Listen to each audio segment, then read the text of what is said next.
Mrinal send മിക്ക പടങ്ങളും Mrinal send പടങ്ങൾ അവിടെ സ്വീകരിക്കപ്പെട്ടിട്ടുള്ളതാണ്.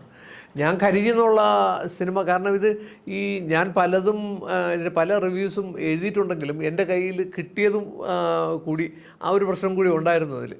അപ്പോൾ മൃണാൾ സെൻ്റെ തുടക്കം മുതലുള്ള സിനിമകൾ ത്രൂ ഔട്ട് ഉള്ള ഫിലിംസ് അവിടെ കാണിച്ചിട്ടുണ്ട്.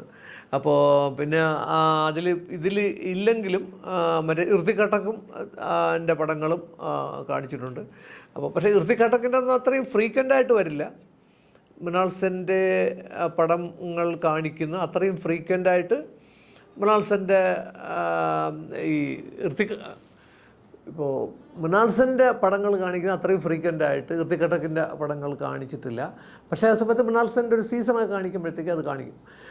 പിന്നെ മൃണാൾ സെൻ്റെ മിക്ക പടങ്ങളും അവിടെ കാണിക്കുകയും അവിടെ കാരണം മൃണാൾ സെൻ്റെ പടങ്ങളിൽ പ്രത്യേകിച്ച് ഏർലി ആയിട്ടുള്ള പടങ്ങളിൽ ഈ പൊളിറ്റിക്കലായിട്ടുള്ള കാര്യങ്ങൾ ഡയറക്റ്റായിട്ട് ഈ അങ്ങനെ ആ പ്രശ്നങ്ങൾ കൈകാര്യം ചെയ്യുന്ന ഒരു രീതിയുണ്ടല്ലോ.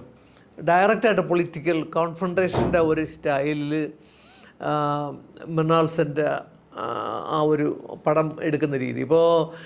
അതേസമയം അതൊക്കെ ആ സ്റ്റൈലിൽ മാറി പെട്ടെന്ന് ഒരു പീരീഡ് ആകുമ്പോൾ ഇപ്പോൾ മൃണാൾ സെൻ്റെ ആ ജീവിതകാലത്തിൻ്റെ അവസാന ഘട്ടത്തിലേക്ക് ഏറ്റവും അവസാന ഘട്ടമല്ല, ഏതാണ്ട് ഇതിൻ്റെ ഒരു പീരീഡ് മൃണാൾ സെൻ്റെ ഫിലിമിൻ്റെ ഒരു മധ്യഘട്ടം എന്ന് പറയാം. അത് കഴിഞ്ഞിട്ടുള്ള പീരീഡിൽ മൃണാൾ സെൻ ഒരുതരം ഇങ്ങനെ ഇതിനോട്ട് തിരിഞ്ഞു നോക്കുന്ന ഒരു പശ്ചാദൃശ്യം പോലെ ഇങ്ങനെ പുറകോട്ട് നോക്കുന്ന ഒരു രീതിക്ക് പടങ്ങൾ പലതും എടുത്തിട്ടുണ്ട്. അതിൽ തന്നെ ബംഗാൾ ക്ഷാമം എന്ന് പറയുന്നത് ഇത് സത്യജിത്രയെയും മൃണാൾ സെന്നെയും ഒക്കെ അലട്ടിയിട്ടുള്ള ഒരു പ്രശ്നമാണ്. ഇവർക്കൊക്കെ ഒരുതരം കുറ്റബോധവും കൂടിയുണ്ട്. ഇപ്പോൾ അതിൽ ഒരു സംഗതി എന്ന് വെച്ചാൽ ഈ ആളുകൾ ഈ സിറ്റിയിൽ ആഹാരമുണ്ട്, അതേസമയത്ത് ഈ ഗ്രാമപ്രദേശത്തൊന്നുമില്ല. പട്ടിണി കിടന്ന ആളിങ്ങനെ മരിച്ചുകൊണ്ടിരിക്കുകയാണ്. ലക്ഷക്കണക്കിന് ആളാണ് മരിക്കുകയെന്ന് ഓർക്കണം. അപ്പോൾ ഇങ്ങനെ ആളുകൾ സിറ്റിയിൽ വരുന്നു, ഇങ്ങനെ കൽക്കട്ട തെരുവുകളിലൂടെ ഇങ്ങനെ ആഹാരത്തിന് വേണ്ടി തെണ്ടി നടക്കുന്നു, അവിടെ വീണ് മരിക്കുന്നു. അപ്പോഴത്തേക്ക് അവിടെ ഇതെല്ലാം അലമാരകളിലൊക്കെ ആഹാരങ്ങൾ നിറഞ്ഞിരിക്കുകയാണ്. അപ്പോൾ ലണ്ടനിൽ ഒരു ചർച്ച നടന്നപ്പോഴത്തേക്ക് ബ്രിട്ടീഷുകാരാണ് ഇതിൻ്റെ പിന്നിലുള്ളതെന്നുള്ള മറ്റൊരു കാര്യം. കാരണം അവിടെ നിന്ന് ഈ ധാന്യങ്ങൾ ബ്രിട്ടീഷ് ട്രൂപ്പിന് അയച്ചതിനെ പറ്റിയൊക്കെയുള്ള സംഗതികൾ വേറെ. അപ്പോൾ ബ്രിട്ടനിൽ നിന്നപ്പോൾ അവിടുത്തെ ഒരു മുൻ ധനകാര്യമന്ത്രിയായിരുന്ന ഒരാൾ പറയുന്നു, എങ്ങനെ ഇത് ആൾ സഹിച്ചുകൊണ്ടിരുന്നു എന്നാണ്. അവർക്ക് എന്തുകൊണ്ട് ഇതൊക്കെ അടിച്ചു പൊളിച്ചതൊന്നും എടുത്തുകൂടാന്ന്. കാരണം അവർ അടിച്ചു പൊളിച്ച് എടുത്തില്ലെങ്കിൽ അവർ മരിച്ചു പോകും. അപ്പോൾ തീർച്ചയായിട്ടും അവർക്ക് എടുക്കാമായിരുന്നു എന്നുള്ള നിലയ്ക്ക് ചോദ്യങ്ങൾ ചോദിക്കുകയാണ്.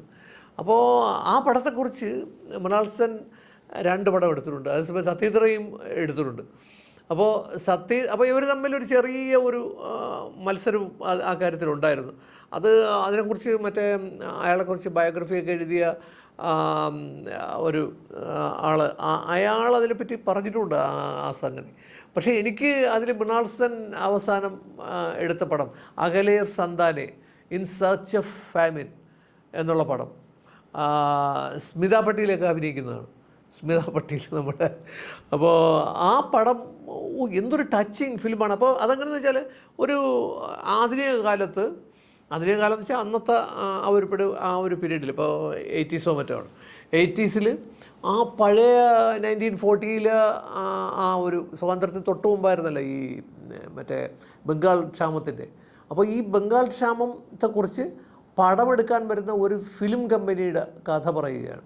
അപ്പോൾ അതിലൂടെ ഈ ഫിലിം കമ്പനി ഇപ്പോൾ ഈ ഒരു 1980 ഒരു 50 വർഷത്തിന് ശേഷം നേരിടുന്ന പ്രശ്നങ്ങൾ ആ 50 വർഷം മുമ്പ് നടന്ന സംഭവങ്ങളുമായിട്ട് ഇങ്ങനെ നമ്മൾ അതൊന്നും ഇതിലേക്ക് വരികയാണ്. എന്നിട്ട് ഈ കാലഘട്ടം ആയിട്ടും നമ്മൾ എവിടെ എത്തി നിൽക്കുന്നു എന്നുള്ള ചോദ്യങ്ങൾ ഉയർത്തുന്ന അതിഗംഭീരമായിട്ടുള്ളൊരു പടമാണ് ഇൻ സെർച്ച് ഓഫ് ഫെമിൻ. എനിക്ക് സത്യജിത്രയുടെ പടത്തെക്കാളും ശരിക്കും എന്നെ പിടിച്ചൊലിച്ചൊരു പടം ഇൻ സെർച്ച് ഓഫ് ഫെമിൻ, അകലേർ സന്താനെ എന്നുള്ള മൃണാൾ സെൻ്റെ പടമാണ്.